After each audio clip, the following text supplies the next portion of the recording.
Hi there, I'm David Kidwell, conductor of the Holyoke Civic Symphony. One of the things that I've really enjoyed about this video series is seeing where the musicians practice. What room do they use? How do they have things set up?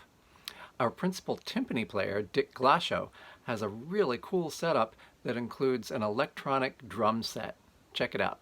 I'm Dick Glashow. I play timpani in the Holyoke Civic Symphony, and I've been with the orchestra since 1997.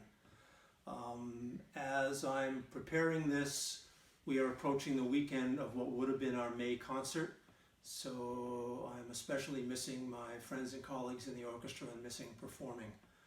Thought I'd give you a little peek at how I do my practicing for timpani. I'm not a professional musician, so unlike some of my friends and colleagues, I don't own my own timpani. So I'll show you in a couple of minutes how I take this electronic set meant to replicate a drum set and turn it into timpani practice set. But here's what this sounds like. It's meant to replicate an actual drum set, and it sort of does. When I do my timpani practicing, the tom-toms don't sound anything at all like timpani, so what I like to do is just turn the set off. So now I've just got the pads. And the pads clearly don't look a whole lot like a timpani set, but they're in close enough proximity so that I can practice and sort of get the muscle memory that I need to play on the timpani.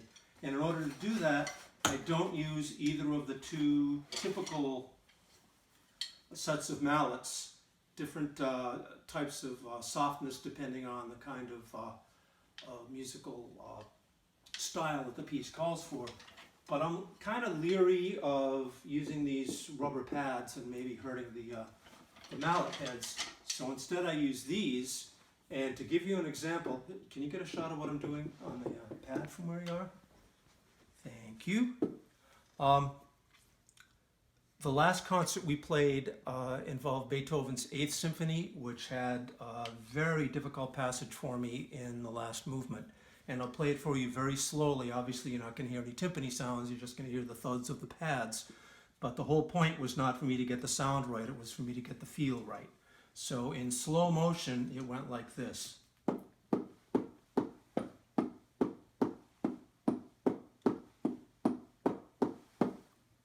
Now that involves crossing hands, which at that speed is not complicated. That's not the speed Beethoven wrote it.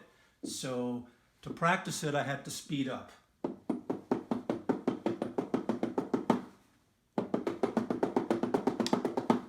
You heard that first click?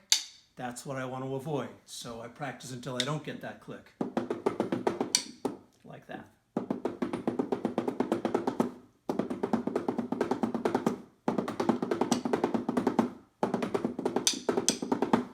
And sometimes when I go faster, I get more of a da-da-da-da-da-da-da-da instead of a da-da-da-da-da-da-da, and I don't want that either, so I slow it down a bit.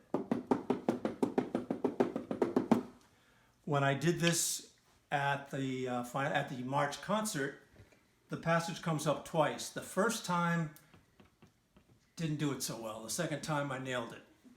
We don't get batting averages in the orchestra. You only get one shot. Luckily, Beethoven gave me 2, and I got 1 out of 2.